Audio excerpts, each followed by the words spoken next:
చెవులు black అయ్యాయంటే wax అని అనుకుంటున్నారా? కానీ ప్రతిసారి అలా ఉండదు. రోజు నా ఓపీడీకి చాలామంది పేషెంట్స్ సడన్‌గా ఇయర్ బ్లాక్ అయింది, హియరింగ్ కూడా తగ్గింది అన్న కంప్లెయింట్‌తో వస్తుంటారు. ఈ ఇయర్ బ్లాక్ అనిపించడానికి చాలా డిఫరెంట్ రీజన్స్ ఉంటాయన్నమాట. కామన్‌గా ఇయర్‌లో వ్యాక్స్ ఎక్కువైతే ఇయర్ కెనాల్ బ్లాక్ అవుతుంది. ఇంకొన్ని కేసెస్‌లో కోల్డ్ లేదా అలర్జీ తర్వాత కూడా ఫ్లూయిడ్ కలెక్ట్ అవ్వడం వల్ల బ్లాక్ అనిపించొచ్చు. కొన్నిసార్లు ఇన్ఫెక్షన్ వల్ల కూడా బ్లాక్ అవుతుంది.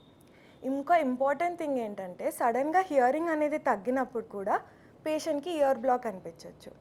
ఇది మాత్రం ఇగ్నోర్ చేయకూడదు. ఇది ఎమర్జెన్సీ సిచ్యువేషన్ కూడా అవుతుంది.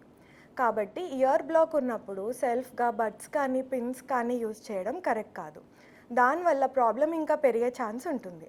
సో కరెక్ట్ కాజ్ ఏంటి అని ఐడెంటిఫై చేసి ట్రీట్మెంట్ స్టార్ట్ చేయాలి. సో ఇయర్ బ్లాక్ అన్న ఫీలింగ్ మీకు కంటిన్యూ అయితే, హియరింగ్ తగ్గినట్టుగా అనిపిస్తే ఇమీడియట్గా ఈఎన్టీని కన్సల్ట్ అవ్వాలి. I'm doctor Akshita Reddy, consultant ENT from Onus robotic hospitals, Champapet.